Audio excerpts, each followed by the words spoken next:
یہ ہمارے لیے کتنی خوشی کی بات ہے کہ ہمارے رب نے ایک نیکی ہم سے کروا کے جو پریشانی تھی وہ بھی ختم کر دی اور نیکی کا ثواب ہمیشہ کے لیے ہمارے اعمال میں درج کر دیا.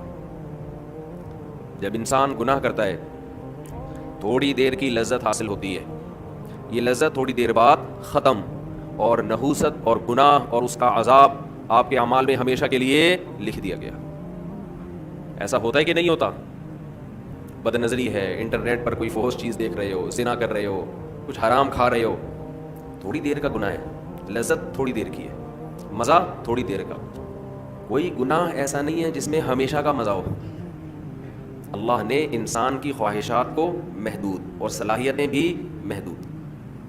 جو لوگ جوانی میں زنا کرتے ہیں, ایک بار کریں گے, 2 بار کریں گے, ان کو زنا میں بھی لذت نہیں رہتی, پھر وہ عادت پڑ جاتی ہے حرام کی, گند میں منہ مارنے کی, لیکن وہ لذت نہیں رہتی. اور جب عمر آہستہ آہستہ بڑھتی ہے, بڑھاپا آتا ہے, تو ٹھڑک باقی رہ جاتی ہے, زنا کرنے کی طاقت ختم. مچلتا رہتا ہے ہر وقت, سسکیاں لیتا رہتا ہے, ٹینشن ساری زندگی کی, لیکن طاقت کیا ہو گئی؟ خوب سمجھ لے, جو جوانی میں زنا کرتا ہے خوب سمجھ لے, بڑھاپے میں زنا کا جذبہ کبھی بھی ختم بول لینا نہیں ہوتا. اس خوش فہمی میں نہ رہنا کہ ہم جوانی میں زنا کر رہے ہیں تو بڑھاپے میں خود ہی چھوٹ جائے گا. نا نا نا نا نا نا, یہ بہت بڑی بھول ہے.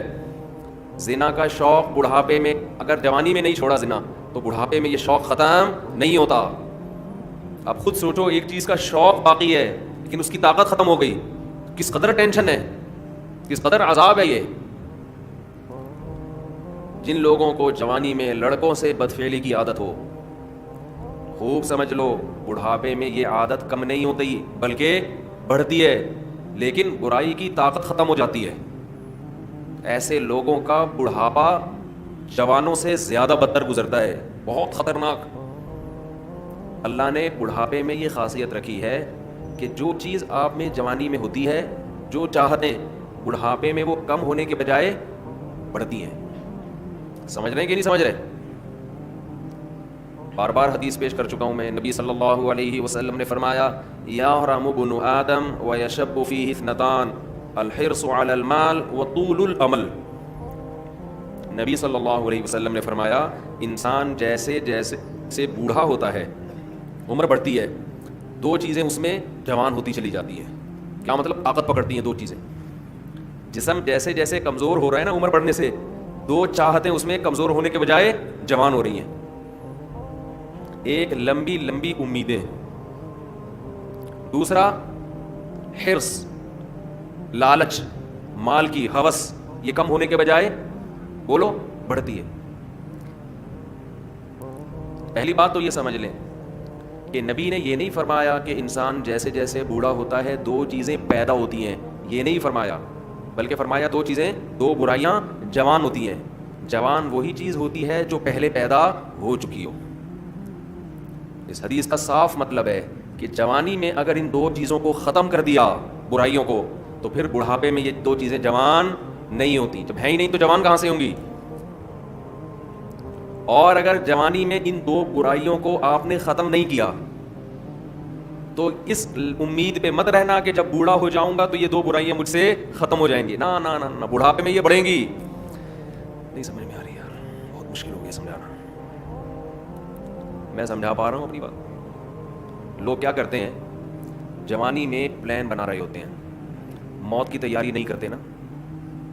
یہ پروجیکٹ, یہ پروجیکٹ, یہ پروجیکٹ, پیسوں کی ہرس, لالچ, یہاں سے کسیٹو, میرا بحریہ ٹاؤن میں اس کے 2 پلاٹ, میرے 3 ہونے چاہیے. یہ شوق ہوتے ہیں نا جوانی کے, اس کی 2 شادیاں میری 3 ہونی چاہیے, اس کی 3 تو میری 4 ہونی چاہیے. یہ نہیں ہوتا شوق, یہ جتنا بھی ڈال لو یہ پیدا نہیں ہونا. اس میں بڑے ڈھیٹ ہیں. جو شوق ہونا چاہیے, یہ تو اس کی کثرت تو پیغمبروں کی سنت ہے نا, یہ والا نہیں پیدا ہو رہا. بس پلاٹوں پہ خرچ کر رہے ہیں, جہاں پیسہ آئے گا گاڑی خرید لیں گے. ہم کہتے ہیں نبی صلی اللہ علیہ وسلم نے فرمایا, دنیا میں سب سے قیمتی سرمایہ نیک عورت ہے, اس پہ خرچ کرنے کے لیے تیار نہیں. نہیں, ایک اور گھر بنا لو, ایک اور گاڑی خرید لو, چلو آپ کی ٹینشن ہے, آپ جو مرضی کریں. تو پھر میرا بیان کا رخ چینج ہو جاتا ہے. تو 2 برائیاں. جوان آدمی کیا کرتا ہے, بحریہ ٹاؤن میں 2 پلاٹ ہونے چاہیے, اس کے پاس اس کی 1 کروڑ روپے کماتا ہے تو میں 2 کروڑ روپے کماؤں. اس کو جب موت یاد دلائی جائے کیا بھائی تھوڑے دنوں میں مر جائے گا.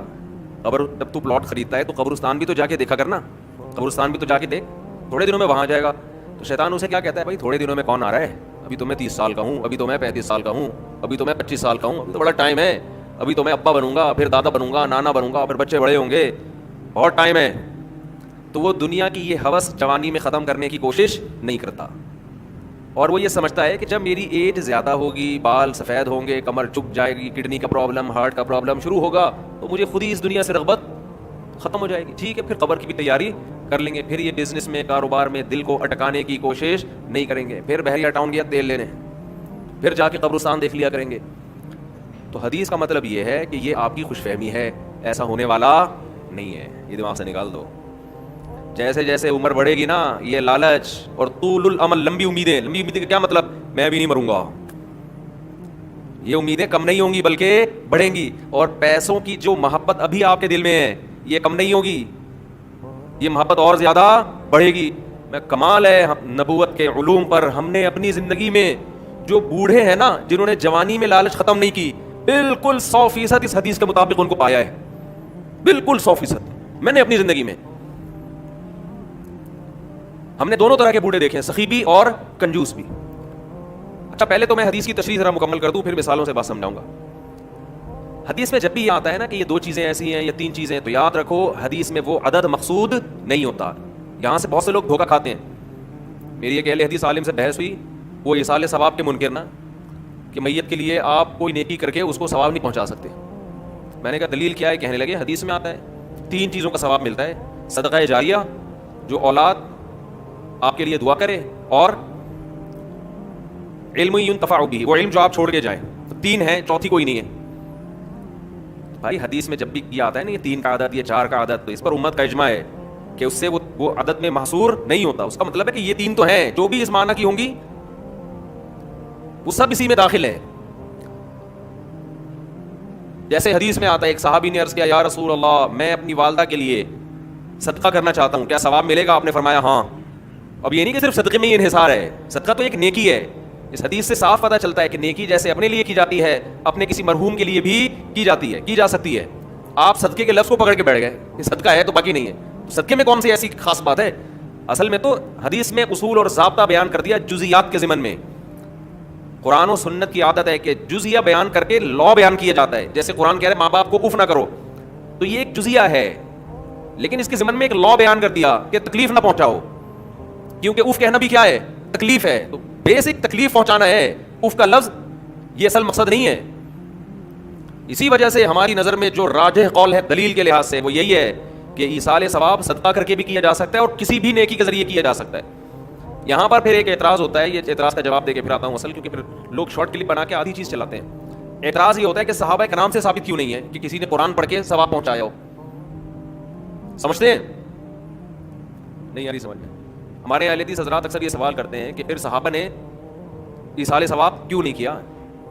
اس کا جواب یہ ہے کہ ایصال ثواب نام ہے اس نیت کے ساتھ نیکی کرنا کہ یہ ثواب کس کو پہنچے, مرحوم کو پہنچے. یہ نیت ہے امر باطن. ہمارے سامنے صحابی کی نیکی تو آئے گی, ان کا دل کا ارادہ ہمارے سامنے نہیں آئے گا. جیسے ایک صحیح حدیث تو آ گئی ہمارے سامنے کہ صحابی نے نبی سے پوچھا کہ میں صدقہ کر رہا ہوں, نیت کیا ہے؟ والدہ مرحوم یا والد مرحوم کے لیے کنواں بنا رہا ہوں. اب باقی جس صحابی نے اپنے کسی مرحوم کے لیے کیا کیا وہ تو ان کے دل کی حالت تھی نا, ہمارے سامنے تو وہ عمل آئے گا, دل کی نیت تھوڑی ہمارے سامنے آئے گی. ہاں اجتماعی سطح پہ کسی نے مرحوم کے لیے کچھ کیا ہوتا, وہ پھر چھپنے والا کام نہیں تھا, وہ نقل ہوتا, اور ایسی کوئی حدیث نقل نہیں ہے. اس لیے ہم کہتے ہیں اجتماعی سطح پہ ایصال ثواب ناجائز ہے, بدعت ہے. نہیں آئی بات میرا خیال. اخبل طریقے سے انفرادی طور پر آپ کوئی نیکی کریں مرحوم کے لیے, ٹھیک ہے. لوگوں کو جمع کر کے کریں, یہ عمل کیا بن جائے گا؟ بدعت. کیونکہ اگر جمع کر کے کرنا جائز ہوتا تو پھر یقیناً صحابہ سے ثابت ہوتا, پھر یہ عمل چھپنے والا تھا نہیں. سمجھ میں آ رہی ہے بات؟ کہ آپ اگر چھپ کے قرآن خوانی میت کے ایصال ثواب کے لیے ہم اس عمل کو بدعت سمجھتے ہیں, کیونکہ یہ ثابت نہیں ہے. حضرت ابو بکر کا انتقال ہوا تو حضرت عمر نے کوئی پبلک کو بلایا کہ آ جاؤ ہمارے یہاں قرآن خوانی ہو رہی ہے, تمبو لگا ہوا بھی آ جاؤ. اپنے طور پر اخبل طریقے سے بیٹھ کے پڑھو بھائی, اخبل طریقے سے میت کے لیے کوئی بھی سورت پڑھ لو, کوئی بھی نیکی کر لو. بہتر تو یہی ہے کہ صدقہ کو فوکس کرو, جو حدیث میں منصوص ہے, جس کا حدیث میں صراحتاً ذکر ہے. تو سب سے افضل تو یہی ہے. اس کی مثال ایسے ہے کہ جیسے صحابی نے پوچھا میں کنواں بنانا چاہتا ہوں, اب آپ کہیں کہ کنواں بنانا تو جائز ہے, مسجد بنانا جائز نہیں ہے, کیونکہ حدیث میں مسجد کا ذکر نہیں ہے. تو بھائی کنواں بھی ایک نیکی ہے, مسجد بھی ایک نیکی ہے. تو جیسے کنواں بنانا جائز ہے تو سڑکیں بنانا بھی جائز ہے, مسجد بنانا بھی جائز ہے, سرائخ بنانا بھی جائز ہے, سبیل بنانا بھی جائز ہے. تو ایسے صدقے کے علاوہ بھی نیکی کیا ہے, جائز ہے. تو خیر یہ تو درمیان میں ایک مسئلہ آ گیا جو اصل موضوع میں لے کے چل رہا تھا, اب ہم اس کی طرف آتے ہیں. تو میں یہ کر رہا تھا, یہ جو حدیث میں آتا ہے نا کہ 2 برائیاں ایسی ہیں کہ جوانی میں اگر آپ نے ان کو ختم نہیں کیا تو بڑھاپے میں وہ برائیاں کم ہونے کے بجائے بڑھتی ہیں. تو اس سے مراد صرف 2 برائیاں نہیں ہیں, یہ 2 تو مثال بیان کی گئی ہے. مطلب یہ کہ انسان میں جتنی خواہشات ہیں اگر جوانی میں ان خواہشات کو ختم نہیں کیا تو بڑھاپے میں وہ خواہشات کم نہیں ہوں گی بلکہ اور زیادہ بڑھ جائیں گی. لوگ کہتے ہیں بڑھاپے میں تو انسان کمزور ہو جاتا ہے تو خواہشات بڑھیں گی کیسے؟ وہ بھائی خواہش کو پورا کرنے کی طاقت ہونا الگ چیز ہے, خواہش کا جذبہ پیدا ہونا الگ چیز ہے, طاقت نہیں ہوگی. نبی صلی اللہ علیہ وسلم نے جو مثال دی ہے نا کہ 2 چیزیں جوان ہوتی ہیں, تو وہ 2 برائیوں سے مراد صرف 2 نہیں ہیں بلکہ جو بھی بری خواہشات ہیں بڑھاپے میں کم ہونے کے بجائے بڑھتی. اسی طرح اچھی خواہشات اگر جوانی میں اچھی عادتیں ہیں تو بڑھاپے میں وہ اچھی عادتیں کم ہونے کے بجائے جوان. اگر آپ کو جوانی میں اللہ سے محبت ہے, بڑھاپے میں یہ محبت اور زیادہ بڑھ جائے گی. جوانی میں دنیا کو مسافر خانہ سمجھتے ہو, دل نہیں لگاتے, بڑھاپے میں بالکل لفٹ کرانا چھوڑ دو. ہم نے دونوں طرح کے بوڑھے دیکھے ہیں, سخی بھی اور کنجوس بھی. جو سخی ہوتے ہیں وہ بہت سخی ہوتے ہیں کیونکہ وہ جوانی میں سخی ہوتے ہیں نا, تو یہ سخاوت بڑھاپے میں ان کی بہت زیادہ بڑھ جاتی ہے. پھر وہ جاگیروں سے دل لگانا بالکل چھوڑ دیتے ہیں, بالکل چھوڑ دیتے ہیں. اور جو کنجوس ہوتے ہیں نا جوانی میں, بڑھاپے میں اللہ کی پناہ آدمی کانوں کو ہاتھ لگا, نوٹ نظر نہیں آ رہے ہوتے, ایسے ایسے گن رہے ہوتے ہیں بیٹھ کے. میں نے بھی اپنی آنکھوں سے دیکھا ہے, نظر نہیں آ رہا نوٹ, دیکھ رہے ہیں یار کم تو نہیں پڑ گیا, یوں کر کے نا چیک کر رہے ہیں کہ اس میں اصلی ہے. اب تو نقلی بھی ہے تو کیا کرنا ہے؟ اب تو اگر نقلی بھی ہے تو اپنے دانت نہیں ہے کھانے کے لیے, پیٹ میں آنت نہیں ہے کھانے کے لیے, چبانے کے لیے دانت نہیں, کھانے کے لیے آنت نہیں, تو اصلی نقلی کا رہ کیا گیا؟ شوگر کے آپ مریض ہیں, مٹھائی آپ نہیں کھا سکتے. اب تو آپ کو بچے پال رہے ہیں, اللہ اللہ کرو, مصلے پہ ٹائم گزارو اور نکل لو پتلی گلی سے. اللہ زندگی دے سارے بوڑھوں کو, لیکن اب تو یہ سوچ ہونی چاہیے نا, نہیں جناب ایسے ایسے گر رہے ہوتے ہیں, اتنے لالچ, اتنی ہوس, دل, اور ایسا پراپرٹی میں دل لگائیں گے, ادھر پلاٹ. ایک بوڑھے کا فون آیا میرے پاس, کی غیبت اس لیے نہیں, کسی کو کیا پتہ کس کی بات کر رہا ہوں, میرا خیال ہے 85 سال تو ان کی عمر ہوگی, اور 10 قسم کی بیماریاں. کہنے لگے, رو رہے تھے میرے بیٹے کے کاروبار کا نقصان ہو گیا, گھر میں بڑے مسائل آ رہے ہیں, رزق کی تنگی ہے, میں بہت ٹینشن میں ہوں. میرا دل مجھے ترس آیا, میں ان کا مذاق نہیں اڑا رہا, مجھے ترس آیا. میں ان سے کہوں کہ حضرت آپ کی کیا رزق کی تنگی, آپ کی زندگی گزر چکی ہے, آپ نے ویسے ہی 2 پاپے صبح چائے میں ڈال کے کھانے ہیں بھائی, دوپہر دھونے والے کھچڑی کے کھانے, زندگی گزر گئی, اب ان چیزوں میں کیا رکھا ہے؟ جو بیٹا جس کا کاروبار ڈوب گیا اس کو اتنی ٹینشن نہیں ہو رہی, جس نے آگے زندگی گزارنی ہے ابا کو اس سے زیادہ ٹینشن ہو رہی ہے. لیکن ہم نے نیک بوڑھے بھی دیکھے ہیں, نیک بوڑھے بھی دیکھے ہیں. ہمارے نانا, اللہ تعالیٰ مغفرت فرمائے, نانا نانی دونوں, میرے نانا کی بھی 99 سال ماشاءاللہ عمر تھی, نانی نے بھی بڑی عمر پائی ہے.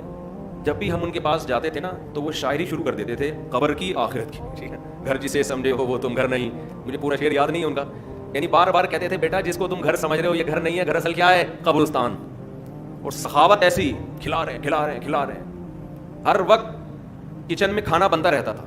مسجد کے امام بھی تھے ہمارے نانا, تو جو گلی محلے میں جا رہا ہے نا اس کو بلایا, ادھر بیٹھ. گھر والوں کو ٹینشن دی ہوئی تھی, کھانا لے کر آؤ اس کے لیے. گھر والے بھی تنگ آ گئے تھے.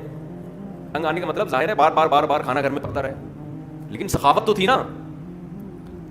تو ایسے بھی دیکھے ہیں کہ بھائی یہ گھر والے, ان کو کوئی دلچسپی نہیں ہوتی پلاٹوں میں, جائیدادوں میں, یہ جوانی میں ختم کر لیا تو ہو جائے گا.